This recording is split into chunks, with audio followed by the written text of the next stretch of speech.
Hello, my friends. Welcome back.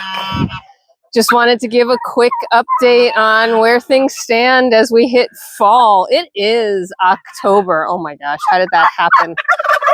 So, our young gosling still pretty much thinks he or she is a turkey, but they're getting closer to the pack of goslings.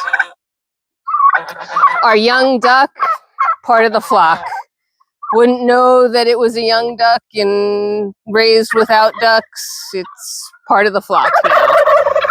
Our young turkeys are quite content out here, even though there's way too many of them. But they're here, they're content.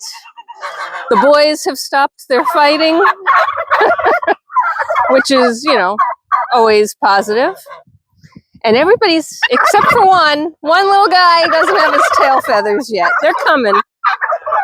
They're coming. I can see the pin feathers. They are coming in, but he is still tailless and doesn't want us to see it.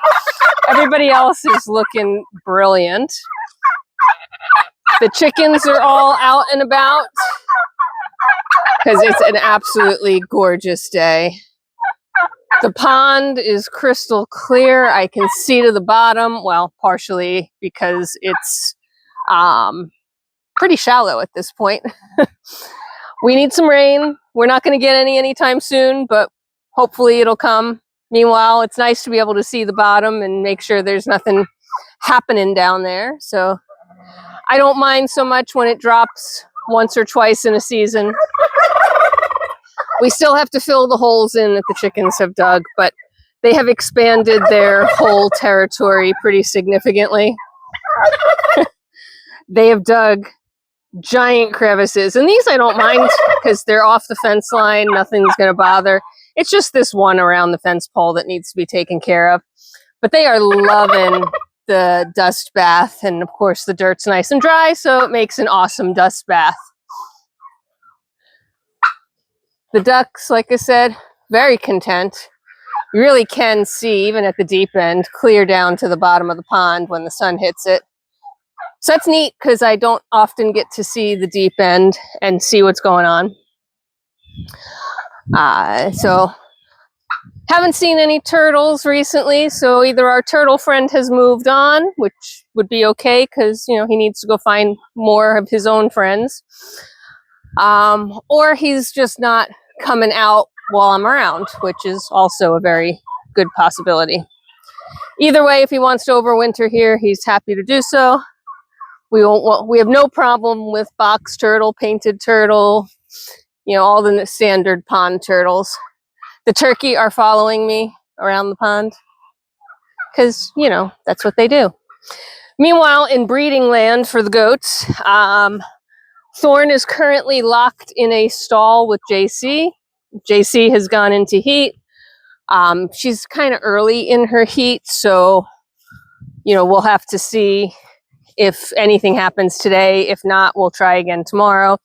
But I'm giving him time away from humans, away from other animals, and him and Jacey are alone in a baby stall.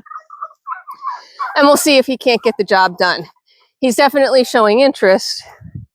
He's just not necessarily acting on it yet. And she's not in hard heat yet. She'll be in hard heat probably tomorrow. So this is a good tester. And that's really what's going on. Next up is time to start prepping for the show, which is in about a week and a half. So I'll be grooming goats and washing goats in a kind of a frantic frenzy. And getting the trailer ready, getting all the things ready, packing for the humans, which is the last thing we do. Packing for the animals is much more important. So all of that's upcoming. But for today, it's just a quick stroll around the pond and a bit of an update of what's been going on. I hope you are all having as fabulous a day as we are here. It is absolutely magnificent out here. There's not a cloud in the sky at all. Not a one. It's cool. It's brilliant. All the animals are out and about. Everybody's quite content. And that's what's going on. Take care of yourselves, take care of each other, and I will see you at the next one. Bye for now.